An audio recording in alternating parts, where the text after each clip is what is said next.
Hello, music makers, welcome back. Have you ever wondered what the riffs from microtonal math rock would sound like in 90s techno? No? Oh, just me then. Welcome to my world. Hear me out. Here's the idea. I got this comment a few weeks ago from Rapid Hazard saying, I wish you did more techno, specifically asking about how to get that Jeff Mills vibe. And yes, I wish I did more techno too, but because I've sort of carved out this niche of being the chord melody guy in dance music, naturally I end up covering the genres which use a lot of chords and melody, which techno, for the most part, doesn't. However, at around the same time they made this comment, over on the musical side, a video of a band called Angine De Poitrine was going viral, in muso circles at least. What's that got to do with techno, you ask? Well, one of the reasons this band is creating a lot of conversation, apart from the visuals of course, is because they make microtonal music. I'll explain what that is properly later. But what I realised as I was refreshing myself with Jeff Mills's back catalogue is his stuff sounds very microtonal too. So the light bulb lit up. Could we put Angine De Poitrine riffs inside of a Jeff Mills techno plot? There's only one way to find out. So before we dive in, let me explain what is microtonal music. Basically, for hundreds and hundreds of years, 99.99999% of people agreed on a standard of making music with these 12 notes. We're all used to staring at these by now: A, B, C, D, E, F, G, and the 5 in-betweenies, flats or sharps, depending on your outlook in life. And the cycle repeats in what we call octaves. All that great music that's enhanced your life over the years was made from just 12 notes, sometimes less. And if people want to play music together, it really helps to have a standard. So that's all good. However, there is a fringe group of people that decided, no, this is too few, we want more. So they added notes in between the in-between notes. Now, instead of 12 notes per octave, they may have 14, 18, 24? Yes, all of the above. There's no rules in microtonal music. Now, in the world of guitar music, breaking that rule stands out a lot because the guitar itself is usually physically built with those 12 notes already separated on the neck. But over in the world of electronic music, anyone who's ever experimented with a modular synth, where voltage can control pitch and you can send whatever voltage you want, those people will definitely have experienced notes outside of the traditional 12. And what's more, they've been doing that ever since there have been synthesizers. And guess what synth genre in particular doesn't care for traditional rules like scales? Techno. First, let me show you the vibes. I've made 3 quick recreations of some Jeff Mills classics. First, his most popular track, The Bells.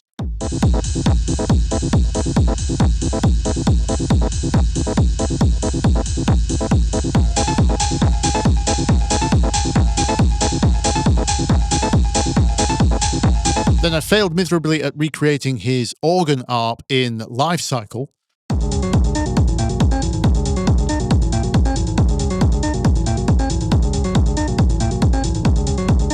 And then lastly, I had to do one of my favourites of his, which is Late Night.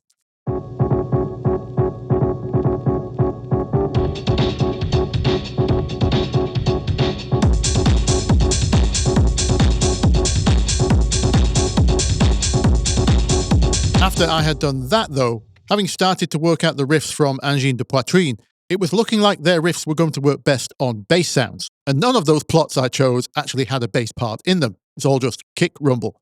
So I made a couple more sounds from his catalogue, which I thought would come in useful. I've got an acid sound here, of course. Super low and squelchy. And lastly, because he was a big DX7 user, I've made a classic FM techno bass.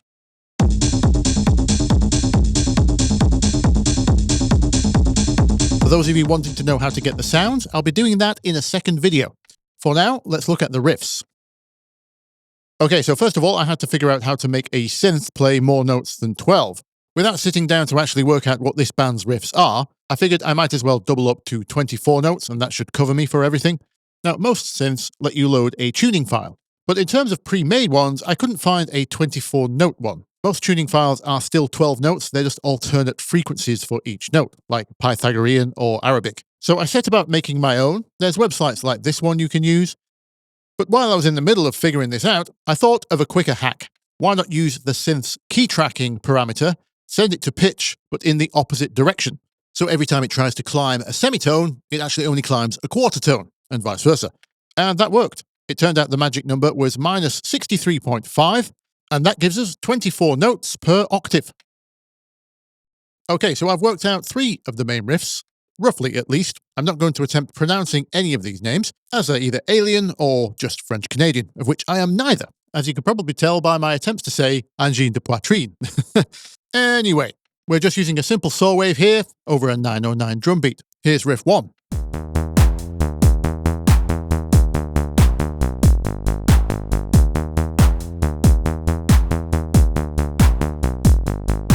That's it over the initial triplet beat, that's 3/16 to every kick drum. But then they do a switch up and change the drums to 4/4.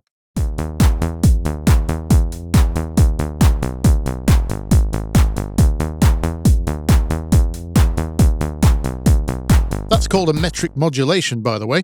If you ever want to mix house into drum and bass, that's how you would do it. Let me know if you want a video on that. Now, as there's not a lot of triplet techno, and that wouldn't be very Jeff Mills anyway, this is the one we're going to use. As for the 3-bar loop, we're going into polymeter there.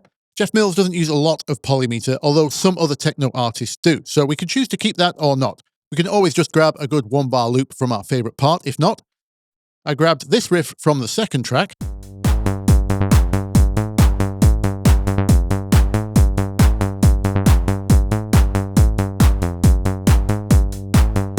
That one's on a 5 loop, again, which we can either try keeping or maybe grab a shorter section.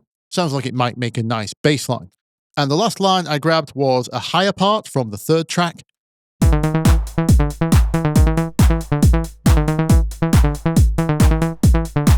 Sounds like it might work as an ARP. The speed of that one also made me wonder if the others would work double time. Let's give it a go. Let's start with this first one. Let's try it on the FM bass.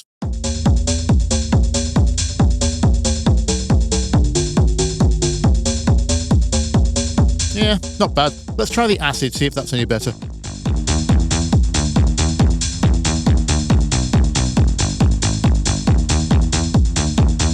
There's potential there, but I think the riff is too slow on these 8 notes. Let's double time the riff.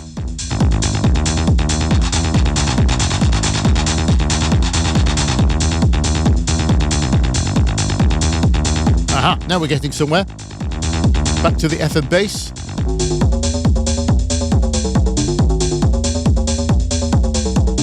Yes, also good. What about the organ? Too high. Let's try that down an octave, which is -24 in this tuning.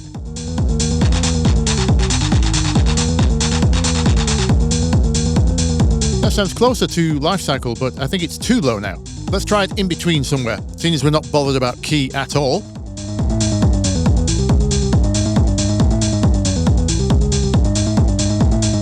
Yes, that's closer. One of Jeff Mills' traits, though, is his lines jump around a lot, so let's shift some octaves.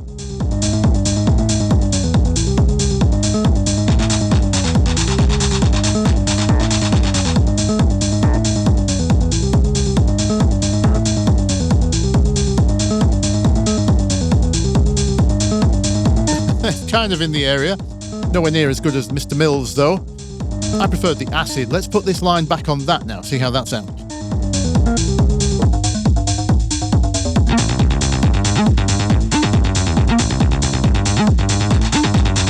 Oh yes, now we're talking.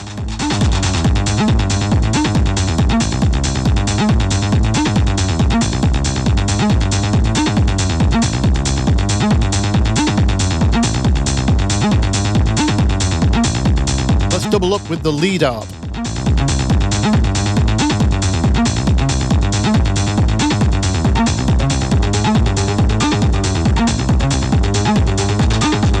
Nice.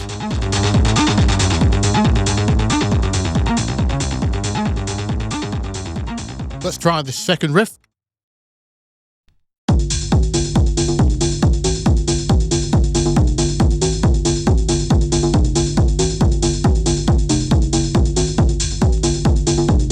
Yeah, not too bad, but again, for a bass line, might need to double the tempo on that. But before I do, let me try making that into chord stabs with the sound from the bells. I can cheat with Ableton's chord maker here.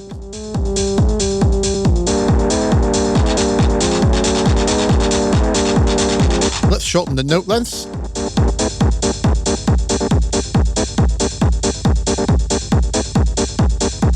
more reverb, and that's a vibe, I think.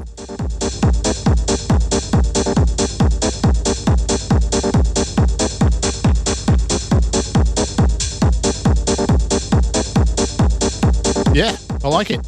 What does that sound like double time?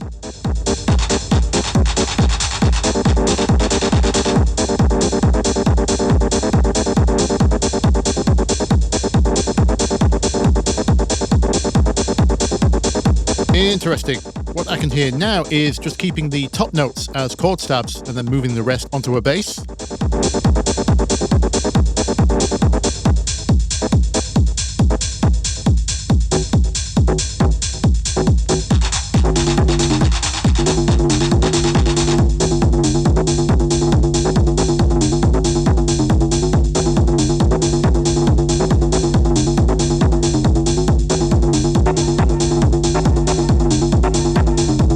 Yeah, that can work.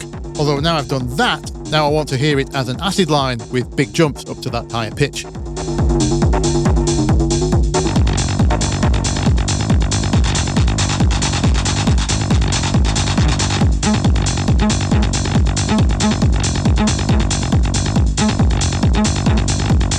Absolute filth. Love it.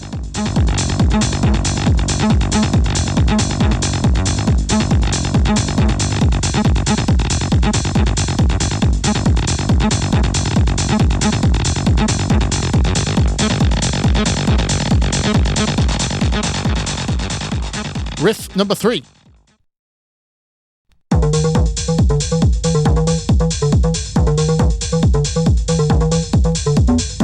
Oh, I was about to shift that down a couple of octaves, but it actually sounds really good as a lead sound. What can we use as a bass? I know, while we're copying Jeff, let's use some 909 toms.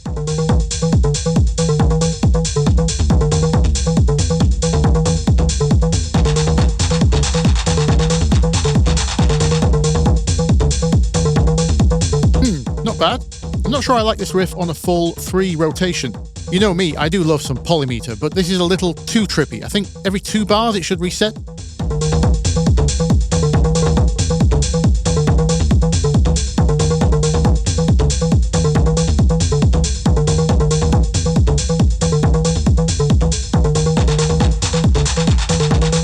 Yeah, that's good.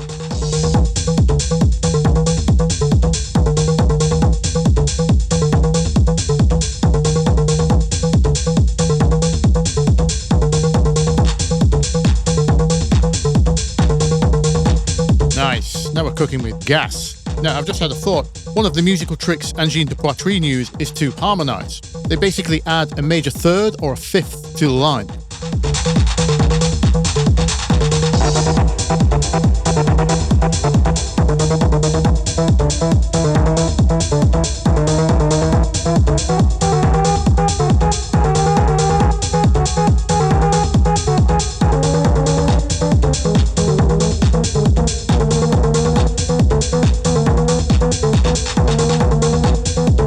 Yeah, fifth down sounds good.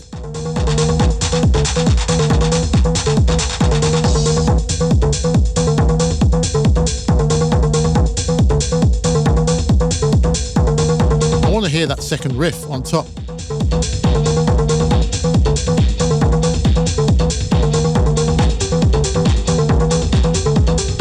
Yeah.